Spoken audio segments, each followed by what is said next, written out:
Hello, welcome to Frameworks Chevy Chases the podcast, where we are taking a break from our John Carpenter career retrospective to follow him down the break he took from being an auteur to just make a Chevy Chase vanity project with Memoirs of an Invisible Man. With me, as usual, is the other part of Framework, John Bernard. Hi, Invisible Man. It's time. It's finally here. Yes. And also joining us for reasons that I could not possibly articulate to you right now is David Sarnecki. David, how did you end up on this one with us? I got a bone to pick with you, John. So back when I picked Carpenter, I don't remember what the other option. It was Fincher and we did Fincher already, but there were options. Yes, you could have done. Okay. Good directors. You could have chosen Michael Mann, the Coen brothers, Terry Gilliam. There were options. A lot of wonderful choices, but for some reason, just Carpenter popped out at me because I thought it would be a lot of fun to talk about these sort of lesser known, interesting things. Obviously, I think The Thing is one of the greatest movies ever made. I think it's his true A picture. Just by sheer force of will, I think it's fantastic. Halloween, The Fog, They Live, Prince of Darkness. There's a lot of bangers, but I made a mistake. Somewhere in that episode, I said something passively benign about this movie, and it burrowed into your brain clearly because immediately I was like, okay, your memoirs guy. That's for you. And I went, what? No. Why would you do that to me? So here we are. You in passing said you would accept it, and then obviously nobody else was going to throw themselves on this grenade. I've accepted it out of spite, and the next movie you're going to do, I really like that one a lot. I'm a big Sam Neill fan, which helped me get through this rewatch. But so I'm here to spite you. This puts you in a great headspace to really dig into Chevy Chase's career. Exactly. Because it feels like he operates primarily out of spite in a lot of cases. But this was one that Chevy Chase actually fought for, from what I understand. I mean, you can't tell from the performance, but yeah, right. This was a passion project. I will stand my original point. I think my point was something to do with I think this movie gets more hate than it necessarily deserves as a movie. And I think I still stand by that upon rewatch. It's okay. It's not the worst movie ever, but the problem is it's not even Chevy Chase right before this, I believe, or perhaps right after, did nothing but Trouble, which is a hatefully bad movie, but also punch. So unique in its badness that it is interesting to talk about. You remember it. This is just kind of a nothing of a movie. I mean, there is obviously a void at the center because you can't see the protagonist half the time. Kind of.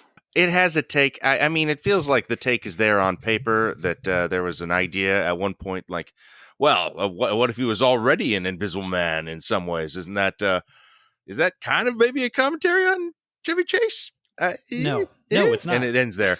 Yeah. It's like the opposite of Chevy Chase. Exactly. That's I think that is a thing that was in the book that this was based on.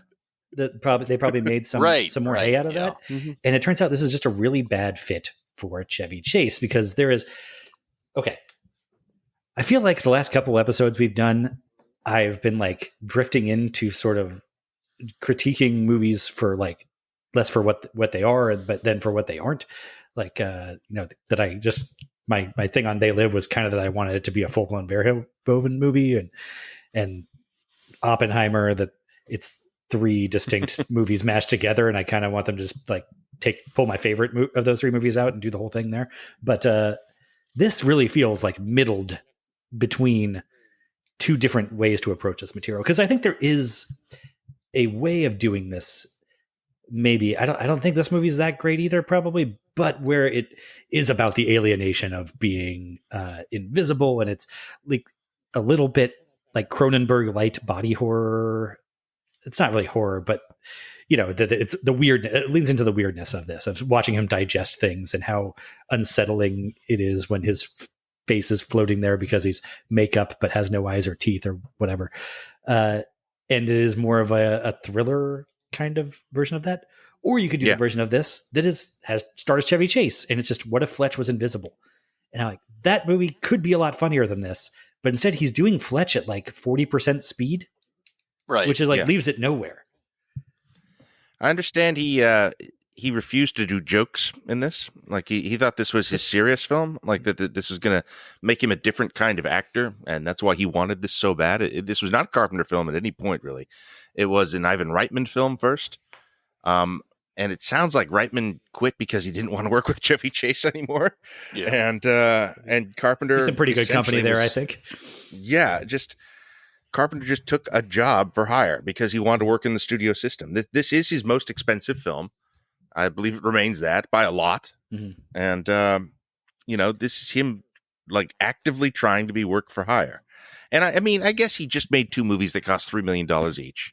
And he kind of wanted, more tools to play with. And there are a lot of effects in this movie, a lot of gags, a lot of, things that still hold up, even if they don't look real, they look interesting because it's not just the sort of obvious CGI thing that you would see today. You kind of have to think how they made stuff. That part where he's digesting food is really cool because it looks like it's an insert shot of like something like color on fire. That is how they've visualized digestion, and that's original at least. So I get what appealed to him about this, but yeah, it just seems like Chase is the problem here completely, and he's a problem for Carpenter. He's a problem for the movie and the material, and yeah, he really sucks this up, I'm afraid. Well, if he wants this to be his serious role that proves he's an actor, but he doesn't seem to like be willing to play another role. Like, because he's still like in the beginning during the setup, he's just doing Chevy Chase stuff, but just like the decaf version of Fletch. Yeah, it's just not really there. Yeah. And they could have played it up to him being a more sort of detestable yuppie at the beginning. Maybe more of a Scrooged element where he's really a cad, but it's not. He's just kind of a little bit, but not really. He's not really engaged with his job. He's not really like he's at this. He hangs out at that, gentleman's club that is right. Sort of today connotes everything like horrible we think about, straight white men and all in their smoky rooms, contributing nothing to society. Yeah, but he seems above that too. He's real cool about it. He's not like he's not a loser. Right. Wow. He looks down on those people too. That's such an important part of the Chevy Chase persona is that he's not a loser, and it's important, he's cool. And he's actually quite put together, and women definitely would like to sleep with him. Attractive woman, you'd be surprised.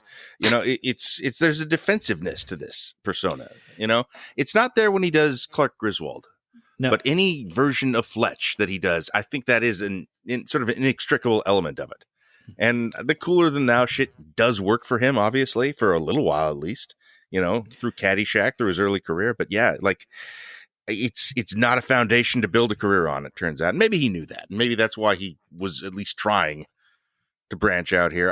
I don't just knowing that intellectually doesn't mean it's true. This is not material for him to work with. I don't understand it.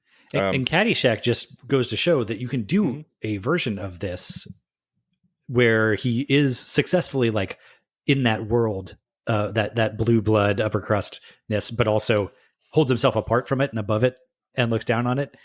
And you can sell that. Like it works in Caddyshack where he is the outsider there. And granted, that's a cartoonier world of that movie than this one. But this is a kind of a cartoony world. But yes, it's not. It doesn't have a gopher puppet. You're right. Yeah, and he's not totally out of it the way that Ty Webb or whatever his name in Caddyshack is. He's got. He should be though. He's got one foot in. Or he should be something. Or he should be a different actor, I guess.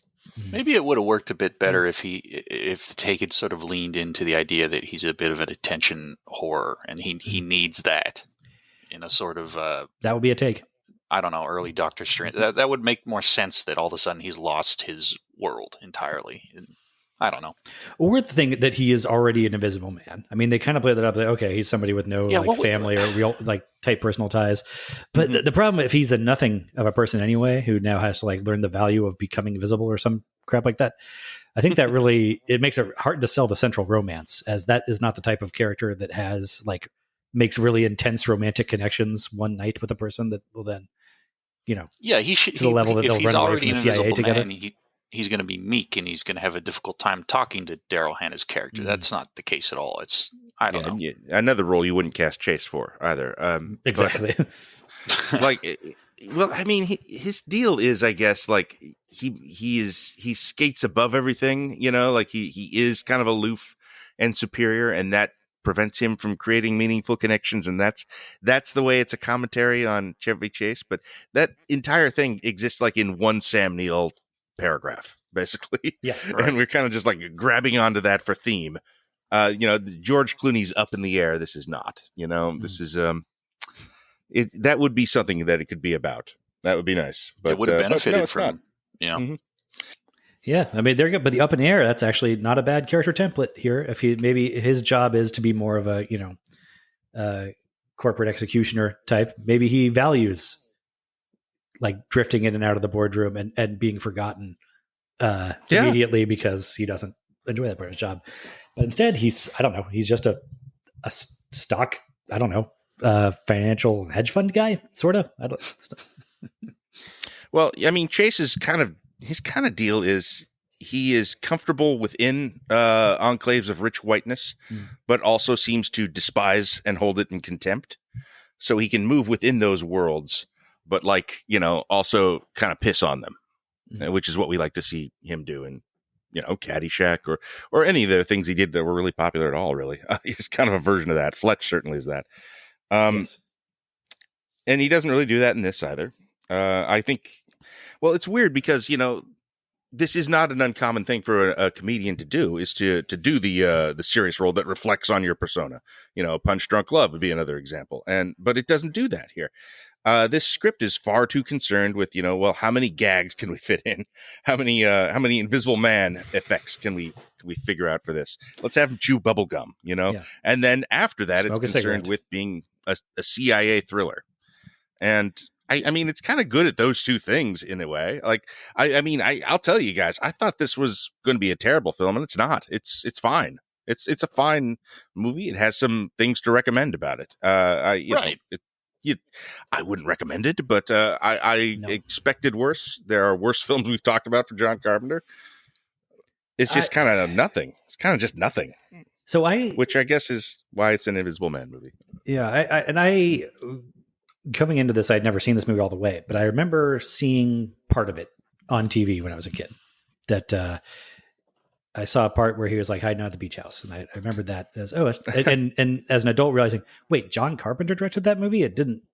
My recollection is not that it felt like a Carpenter movie whatsoever, but it must have been pretty boring because it was a movie that I turned on as a kid and didn't finish. Like that was a bar. In the pre-streaming days, it was pretty high. The movie had to be pretty bad for me to turn it off.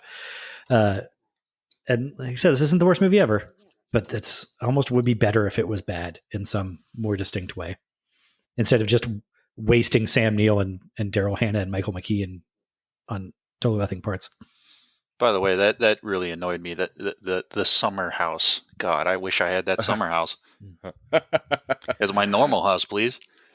I mean, it turns into sort of a sitcom Nancy Meyers film for a bit after being a kind of contained noir chase film / Chevy Chase comedy for a while. All of a sudden, it's we're at the beach hanging out with four characters, and there's romantic misunderstandings and incredible wealth everywhere. Did you guys notice that Matt Berry showed up for a little bit in this movie? That's okay. Hello, this is Matt Berry, or whatever that voice is. I was like, is he doing VO for this character? This is crazy. This is the best part of the movie. This guy. I want to devote more time to him than I do to Sam Neill or Daryl Hannah. This is incredible. It's like, okay, this guy is the only person in this movie who's in the actual Chevy Chase Fletch movie that everybody else should be. He's got the preppy tied on sweater. He looks like a yuppie in a Friday the 13th movie or something. Well, yeah. But then that voice comes out. Then that voice comes out. The voice comes out. Yeah, that voice, and you're looking like, what? What? And that voice should be yelling at Robot House on Futurama. It's incredible. Exactly. I looked up to be like, because I was stunned, flabbergasted to find out that this was an actual British person. because I was assured this was an American doing an intentionally bad British accent as somebody like as a character who affects a British accent badly. But maybe it's actually an incredible performance because he's a British actor doing an American affecting a bad British accent. I mean, it's the best performance in the movie, right? I mean, he shows up on screen and you lean forward. You're like, oh, what's this guy's deal? Yes, I know Sam Neill's the really best good in performance this. in the movie. He really is good in this. Sam Neill's not bad, but no, he doesn't have anything to do. Yeah. Sam Neill is not bad in this, but his scenes are still boring. Like the only time he comes alive at all is the one thing when Sam Neill realizes that Chevy Chase is sitting in his office. That scene is briefly. That's a good scene. I like that. Is briefly good. Yes, and then the nonsense at the summer house with this guy doing his ridiculous bad British accent and 1980s sex pest stuff is where the movie's actually kind of fun for like a fleeting moment or two. Chase wasn't even on set for that, of course. Of course. That's all Invisible Man hijinks. I did write down a few moments where I laughed heartily at the movie, which I was fine with. One of them was obviously the summer house. Anything to do with Matt Berry was hilarious. But there's a moment. You guys remember the moment in the park when he's speaking to the doctor character, and there's a goon that is leering at a woman who's doing her stretching, and the goon is 2 feet away from this woman. Yes. And he's just leering straight at his whole body is facing her. He's just sitting there with a cigarette going, oh yeah. Yeah. The woman's just oblivious, like, like, wow, Carpenter really did not give a crap about the blocking for this one. No. In my head, he's like chomping an apple, even though I know that's not how that blocking actually is. But he's just standing there within 36 inches of her, just full-blown staring. And as she does lunge stretches for several minutes straight. Like, are you ever going to start this jog, 1980s jogger lady? And another thing that made me laugh was 2 people get shot by tranq darts that aren't the target, but they're perfect shots right in the jugular. So they're very good shots, but not the right targets. No. And then when Chevy gets hit by one, it takes him. I guess they because they get hit in the neck, they go out instantly, but he gets to run away for a while because he got a leg shot. And then he falls out of a train into a lake, from a 50-foot drop. I think he'd be dead. I think. Who cares? I think so. If Dial of Destiny can do it, then this movie can do it. I don't care. Whatever. Well, you just start describing this movie, and it sounds like there's actually a halfway decent, like, Hitchcockian thriller going on here.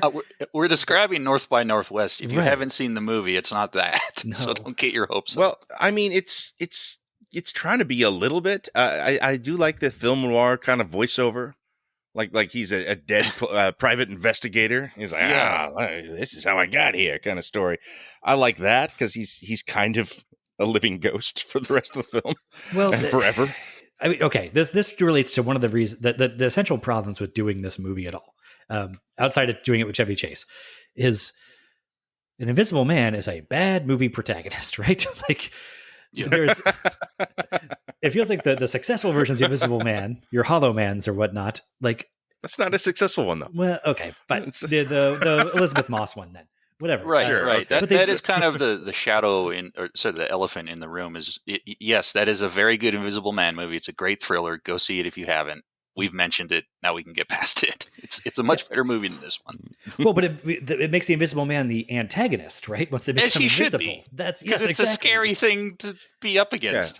And it's also he's a bad guy. A hard thing to empathize with a blank space on screen if you don't get to use your movie star unless you just make him visible to us the entire time. In which case, you're not doing an Invisible Man movie with Invisible Man gags. Really, like there's a tension there. It's hard to square away, and I think maybe you need a very talented actor who's good. I mean, Chevy Chase actually is he has his talents, and including one of them is kind of working in isolation.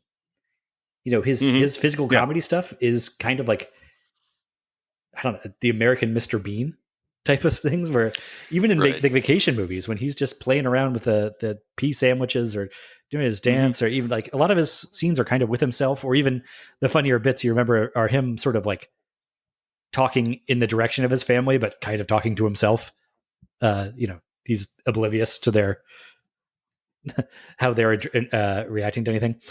But it's, his big long extent is his physical comedy stuff is a lot of like, I don't know, not quite pantomime, but it's acting on your own. But it's not the type of acting you need from an invisible man who's can't interact with anybody and has to like also not be on screen a lot, so has to kind of draw us in very quickly with just their face acting.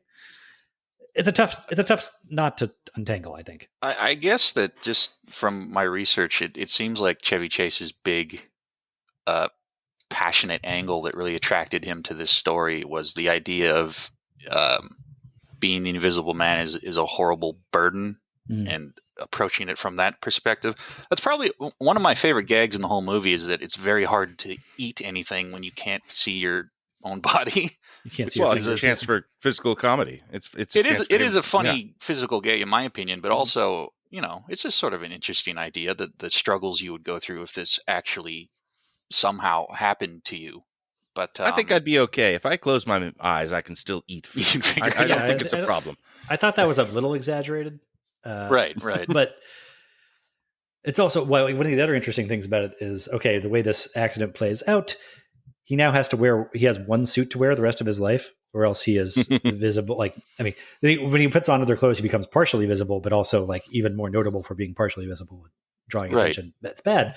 So he's got to wear the same suit for the rest of his invisible life, basically. And also, like, if he does take it off to wash it or to sleep or whatever, then it's really easy for him to lose. Can't lose track of it. It's not like he can see it or see himself. Yeah. Well, there's potential. Speaking of that, we kind of buried the lead. We should talk about what is probably the coolest set piece in the. I think you both probably agree with this. The shredded building is one of the more interesting. That's the only visually interesting thing. Right.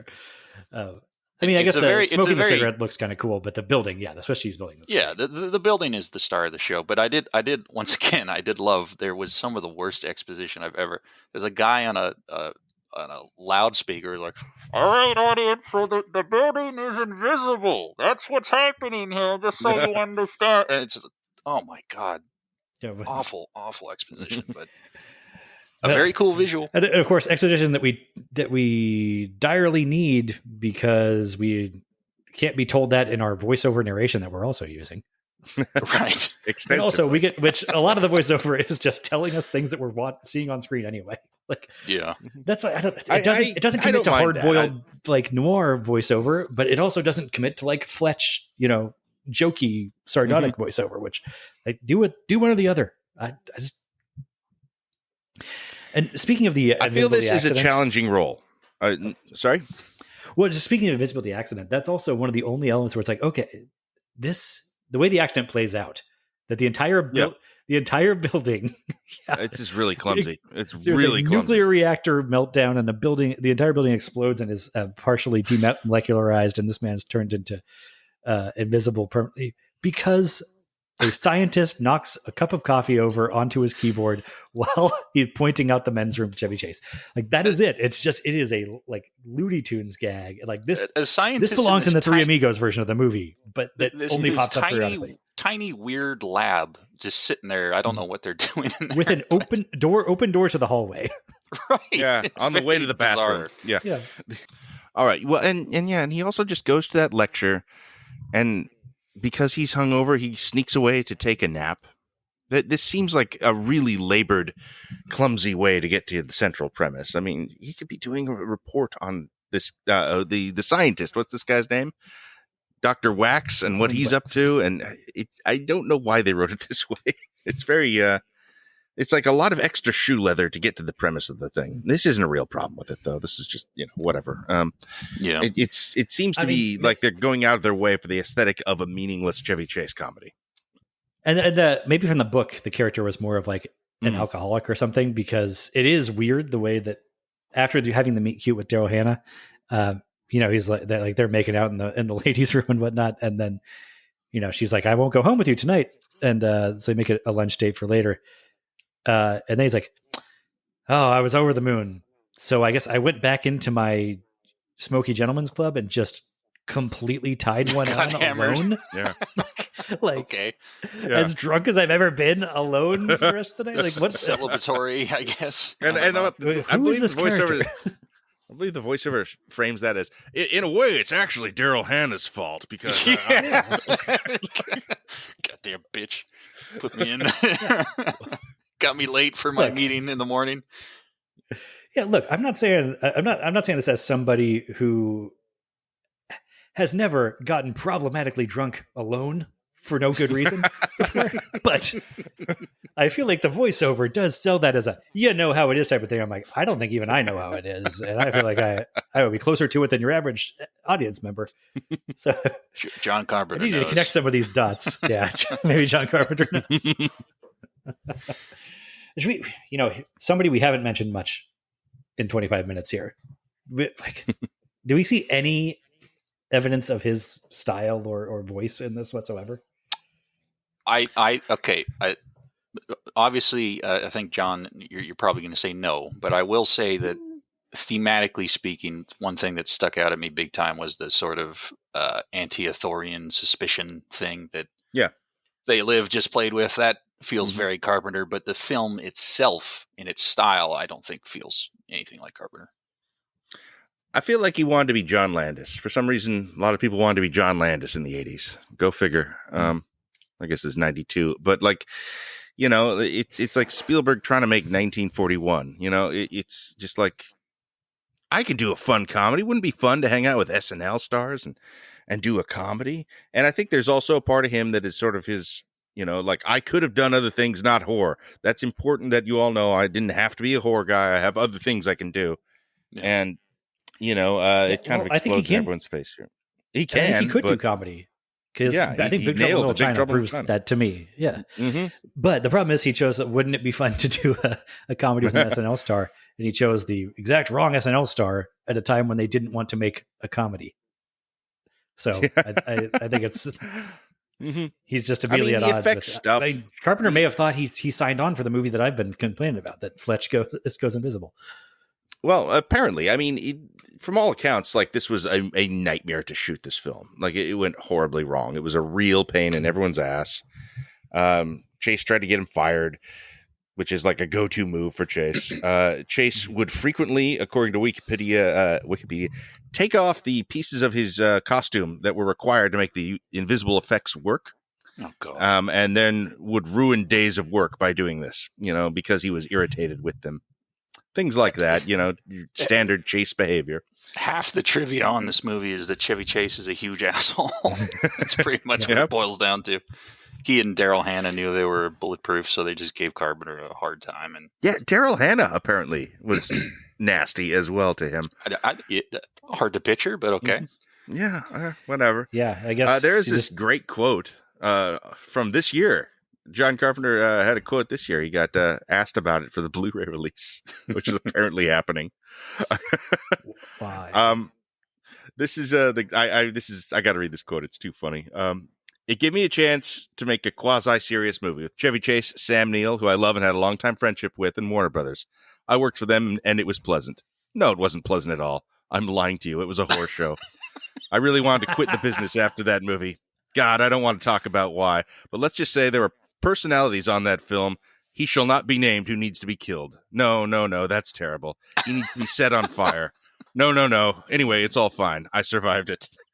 I love how he talks himself through that quote. The hell with it. What's Chevy Chase going to do if I shit on him? Whatever. There's like a cottage industry of shitting on Chevy Chase at this point. I suspect that, like, what you just referenced, the fact that Carpenter doesn't look on this movie fondly, and there was a lot of studio interference, and it doesn't really feel it. I feel like that is maybe more to do with the movie's reputation than the quality of the movie. Like we've said, which is fine. It's not. I don't know. Well, it's probably also the experience of making the movie, though, too, sounds like it'd be miserable, not just for working with Chase, but because this is, like you said, sort of heavy, a very special effects heavy movie, and they don't seem like the type of visual effects that would be any fun to do. No. This type of thing seems tedious to me. Like, it's like one step away from claymation. But it's wild to think that this is, I mean, it's not that Carpenter can't do special effects, but it's wild to think that these special effects cost 5 times more than the things, Ooh. Yeah. That is wild. I think it was probably salaries and Chevy Chase and shit like that too, and studio excess, I guess. I don't know. That's how we make movies like this. They cost $45 million because it's 1992. Is there a better version of this with a different lead actor? I mean, obviously, I think changing Chevy Chase out would be a benefit to the film, but I don't know what the ceiling on this is. I think there is. I think if you lean, you like pick a lane, pick what you want to do, and do it better. I think there's a slightly better version of this that's a little more. Who would be the leading man for this time? Who would you cast as the like early 90s? For now or for the early 90s? Okay. Dreyfus, well, like I said, I think there's a better version of this as a Chevy Chase movie where it just accepts that it is it's a comedy. Spies, it's a full-on Spies Like Us. Yeah. and there's a lot more physical comedy of and whatnot, and just Chase, well, even there, actually turning it on instead of doing it sort of begrudgingly. It feels like even when he's doing the Chase stuff in the first half hour. Maybe the better version is the studio picks Ivan Reitman over Chevy Chase and they make that movie. Well, that's maybe. I mean, maybe that should happen. I can tell you, there's probably other SNL stars at the time who would have made a better film. Steve Martin would have been funnier. Bill Murray would have been better. The good ones. They could have done this. Yeah. Who's that? Dana Carvey would have been better. Ooh, interesting. Moving forward in time on SNL. Yeah. Mm-hmm. Honestly, more so than the leading man, it's just you got to get more of Gregory Paul Martin as Richard in there. That's how you improve this movie. David keeps referring to him as Matt Berry. It's not actually Matt Berry. I don't want anybody to get their hopes up that this is an early Matt Berry. I am not convinced it's not actually Matt Berry. I want proof that he didn't do the voiceover. I feel like I've seen that guy in like one other thing before. He looked kind of familiar, but I just like Googling his name. It seemed like his father was like the producer of the Beatles. Sir George Martin. Must be nice. Okay. Little rich boy. Very good. Yeah. Well, to the manner born. I mean, he bleeds it. So I wanted to give him credit for this incredible performance, but maybe it's just this really is. You can't take him anywhere because he just is this guy. Maybe Sam Neill would have been better as Nick Holloway. Oh wait! Oh yeah, right. That would have been a good. He's an engaged performer. Carpenter figured that out for his very next picture. He did. Yes, and I would argue it worked out pretty well for him. Oh yeah, I would argue too. We'll get to it. Spoilers for that podcast. How about this for just we fire Chevy? It could be we even started filming at this point. So the way we shuffle things around, we make Sam Neill Nick Holloway. Tobolowsky becomes the Sam Neill heavy villain, and then that guy who's leering at the jogger in the park becomes the Tobolowsky character. Are you intimidated by Stephen Tobolowsky though? I want to see him try. I want to. I want to see him do the heavy. I wasn't intimidated by Albert Brooks before watching Drive. Oh well, okay, give him a shot, sure. Tobolowsky might be able to sell because I think because he's tall at least, right? Isn't he? He's like 6 foot something. I've got a quote here I'd like to read on an alternate ending possibility, if you don't mind. An alternate ending was filmed showing Alice giving birth to an invisible child. Carpenter later stated that this ending was cut because Warner Brothers was worried that the audience would react to the invisible baby as if it were a freak, an unfortunate and innocent diabolical child, whatever that means. Warner Brothers is in the business of making audience-friendly, non-challenging movies. I was aware of this when I signed on to the film, so I guess I shouldn't complain. Still, we could have released a somewhat stronger version of the picture, but it was a big studio film, and it suffered from what a lot of studio movies suffer from, the audience preview process, when you cut every high point and low point and make it very bland. I mean, if this was more freaky, if this had a little bit more body horror, a little bit more, just like, ew, to it, that would be something. That'd be fun. As it is, they end on the Chevy Chase making a reference to the kids and like how we're going to keep track of our kids or whatever. And right. even she's pregnant in the lodge. Yeah. Yeah. And then she it's all, they're rolling the credits over that. But even that reference to the kids was enough to put me off. Do you think, that would be. You were the audience that Warner Brothers was afraid of. Afraid of the invisible children. Well, that's it. Well, I mentioned earlier that there's a version of this movie that is trying to be more Cronenberg, and that movie can end with that. Right. This movie does not commit to that, so it just puts me off my feed at the last minute. Like, you're right that you are headed for a horrible nightmare of an experience for that baby, especially. Oh yeah. Oh God. I started thinking about oh my God. Like I have a 3-month-old baby at home right now. You know how hard it is, like feeding and caring for an infant with in a house with amenities and 2 parents and all this, like with everything you could ask for. It's still really hard. Like I get like what a hellish existence Daryl Hannah signed up for there for at least several years. I'm thinking about this now. The CIA guys had, I'm assuming the goggles they had were supposed to be thermal goggles, right? We see that at one point. Mm-hmm. There's one point where he's chasing him in the park and he's ripping his pants off and he's got the goggles. And then, as soon as the pants are gone, he goes, damn. And it's like, what? You got the goggles on. You should be able to see him right now. I was confused about. Well, I think with the goggles on, if you're in a crowded place, then he doesn't look any different. There's nothing like distinguishing him from the other. Okay, right. So you'd have to take the goggles off to. Yeah, okay. You gotta kind of toggle them up and down to pick him out. Right. I'll say my one final nice point that I've written. My notes are not very extensive for this one, guys. No, I tried. I tried my best too. Yeah.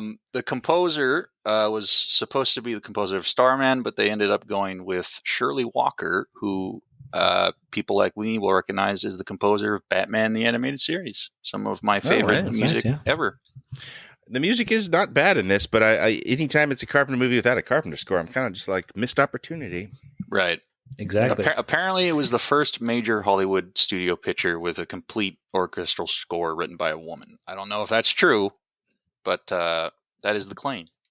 Well, good for Memoirs of an Invisible Man in theory. Yeah. All right. Yeah, that makes me feel a little worse about wishing that it didn't happen and that Carpenter had just done a score for it. I don't. Not that a Carpenter score would really. Score. Yeah. I don't. Maybe it would have been the one thing that he actually like enjoyed doing on this movie, and he would have like thrown some extra into it. But also, like a traditional Carpenter score would not fit with this movie as it exists. I do want to. I don't know if we've hit on how good Sam Neill is in this enough. I really do think he's pretty kick-ass. Like he's really good villain, and he really, I think, makes this character more villainous than he appears on the page. I think he finds the shittiest way to play a lot of scenes. He has an intensity to him. The scene when he is called upon to do like physical Invisible Man stuff. Oh, the Blazing Saddles moment where he's got himself hostage. He does better than Chase does the whole film. Like he's better acting. at the physical man in Invisible Man physical comedy bit than the guy you ostensibly hired to do that. But it's not even the guy you hired to do the Invisible Man stuff, because Chevy Chase started it. Like he hired the directors and fired and other people that were on it. Right. And by the way, William Goldman did a pass on this script. Yeah. What the hell? And at least from what I saw, had then declined to do further passes after a point. It was just like, this one's kind of unsalvageable. It is detailed in one of his books, which would be an interesting read, I think. But this is not the film you like go out of your way to do a lot of research on. I'm sorry. I'm sorry, listeners. I didn't read the William Goldman book on this, but Chevy Chase's agent didn't Shanghai him into this to maintain a relationship with the studio. Chase chased this part down and made them make this movie, and then kind of refused to commit to the Invisible Man aspect of it, which is pretty remarkably shitty. He saw something he loved, and according to the quotes, it's here, let me look it up. It's not about the kind of situation where Claude Rains becomes invisible and went nuts, nor is it about a wacky guy who's invisible and looks up girls' skirts throughout the movie. It's mostly about the peril of being invisible. Those are the two not options. The fun or the joy of it. He loved the peril. The peril was the appeal to him to make the movie, which okay. But okay, it doesn't commit to that either. I feel like you didn't necessarily do a lot with it, and even if you did, I'm not sure that's the direction it should have been. It does feel like this is the epitome of. I think I don't even know if it's the MPAA. It might be like a British rating system, but one of their markers they can place on a movie for like why it gets a rating is like, brief nudity, vulgarity, and then mild peril is a thing that I've seen in a rating system, and this is like the epitome of yes, he's in mild peril the whole time. Yeah, Mild Peril the film. And Sam Neill tries to like juice up a little bit by making his villain kind of extra extra nasty a couple of times, but it feels like he's having to bring that to this because this villain just is kind of nothing on the page. I'm afraid. No, I agree. That's kind of what makes Neil's work so impressive is how little there is for him to actually do. And he still somehow makes a meal of it, you know? Like there's a scene when he threatens to cut Stephen Tobolowsky's balls off, which, you know, is a pretty standard scene. Like you would expect to see that scene. Neil plays it like he literally means he's going to cut his balls off, like that he's going to cook them up and feed them to somebody. And that when you're actually playing that as a moment, as opposed to just doing tough guy talk, you can really tell, you know, and Neil really means it. So kudos to him. Monroe here is going to saute them up. No, I'm going to saute them lightly up. Fry them. Yeah. And it ends with blackface. Remember that? How there's blackface? Oh, how did we miss that? What the hell? Because it comes up out of nowhere at the end. So you were doing just fine, and we stumbled into blackface out of nowhere. You know, like Aykroyd did in Trading Places. I know it. It's right. Exactly what they were thinking. And he doesn't even do like a character. At least which in Trading Places, he doesn't it's like do shockingly shtick. funny. He never does shtick. Oh yeah, he gets set up for shtick. It takes you back. Yeah. Yeah, that's the thing. He won't do the Chevy Chase shtick with it. So why even do this? Because you've already done you have the makeup set up that you've done at the restaurant earlier, where it's whiteface. I mean, it's well, they wouldn't believe a Chevy white Chase's guy face. driving a cab. That would be absurd. So I'm pretty sure that's the logic. I think that's what it is, David. I think that's exactly. Or just what that they would thinking. recognize his face. But my God. But I don't think that logic's strong enough to bother with this. No, it doesn't matter. No one's mad about the blackface at the end of Memoirs of an Invisible Man. It's in the pantheon of blackface appearances. This one really wasted its shot. It was unnecessary blackface. Yeah, you're getting no juice out of this. It's so weird to make that your critique of if Tropic Thunder is the king of the blackface mountain, then this is near the bottom. I mean, yes, that's the one that's doing the most with it, I suppose. Right. Getting the most mileage out of it. But man, did you guys find the earlier scenes where he's in the whiteface makeup, but they just she cakes on makeup onto his invisible face. So he's got a weird sort of shiny, clownish Chevy Chase mask on. Did you find that as unsettling as I did to look upon? Well, I think you're supposed to. I think that, yes, I think that it's supposed to be an odd, unpleasant look. Yeah, with the goggles and the wig. Yeah, he's supposed to look creepy. It's just, it's a movie stuffed full of ideas or maybe I look at it and I think, well, that's sort of interesting. And then nothing really more comes of it. Yeah, there's probably a good John Carpenter Invisible Man movie that you could make that is kind of Hitchcocky and has paranoia and thriller aspects. And, it's basically the Blumhouse movie, really. I mean, yeah, he could have done something like that in his time. Right. And yeah, like Stalker, he's a bad guy. I think the Invisible Man does have to be a bad guy most of the time. Right. Yeah. If there's a way to make him the good guy, they did not crack it here. But I mean, I don't know. I do believe Carpenter could make that. Maybe it has to be in the League of Extraordinary Gentlemen or Fantastic Four or something. He's a bad guy in that even. He's a very bad guy. Yes, okay. If we're talking the comics, he's a very bad guy.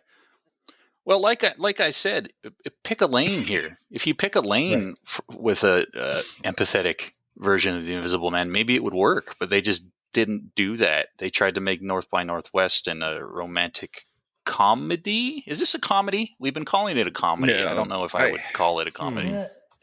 The Amazon listing listed it as a comedy, and I was like, "Are you sure?" That's a stretch.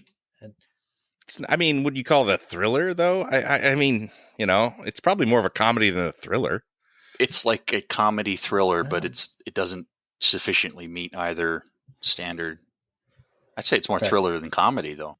I think this is the number one problem with this film, honestly. Pick a lane. If it's not Chevy Chase, it's that it's kind of neither fish nor fowl. It's nothing. It is the Invisible Man at the center of it itself. It doesn't have a lot of identity, and that's an ultimate problem. Like no one's going to watch this movie unless they're doing a podcast on every John Carpenter film. In 2023, forget about it. No, it's gone. It's an invisible movie. So blackface completionists as well. Right. Yeah, doing the tour. Just going through the list of the IMDb keyword there for every blackface. Yeah. Well, that's an interesting note. So you guys we've gone up to, what is this, 92 around? Yeah. Mm-hmm. We've gone up to 92. You've seen a lot of Carpenters so far. Is this the worst Carpenter so far, or where would you place it in the pantheon? Obviously, it's lower half. I got my little letterbox list going, and no, it's not the bottom yet. It's near the bottom, but it's not the bottom. So Ghost of Mars isn't going to come out of nowhere. Well, I haven't seen. You haven't seen Ghost of Mars? I haven't seen that one yet. No. The only one after this, the only Carpenter I've seen is I saw Escape from L.A. and Mouth of Madness. So there's several I haven't seen yet that are widely reviled. It could knock it off. Right now, it's fighting for the bottom spot for me. I want to apologize because after In the Mouth of Madness, everything that happens after that, I personally apologize for your experience. It is a sharp decline after that one. There's some rough stuff in there. It's not uninteresting. Not all of it. I mean, we're going to talk about Village of the Damned. That's a pretty uninteresting movie. But, there's other ones that are... I think that we can have a conversation about vampires and Escape from LA. Movie. It is. Mm-hmm. An evil child movie. That's going to have to work hard to be less interesting than this one. You know what? Hot take. I think Village of the Damned is potentially less interesting than this movie, just because Village doesn't offer. Village was already a great classic, and I don't necessarily off the top of my head understand what the remake offered. Yeah, sounds like we have a volunteer for Village of the Damned now. You don't have to do that, David. You don't. John, cut us off before he can protest. Please. No, God. I mean, it is sort of the wages of sin that you got Memoirs of an Invisible Man. I apologize, David. It's a price had to be paid. Somebody had to cover it. I really didn't hate rewatching it. I've seen it twice now. That's probably all I need to see it for the rest of my life. But it wasn't a horrible experience.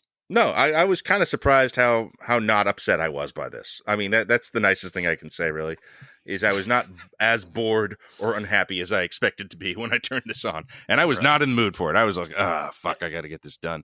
Yeah. And it was like, it's fine. I was not for a while, and then I remembered why I was doing it. And not that I was getting mad at David, but I was like, wait, right, I'm doing this because it's a John Carpenter movie.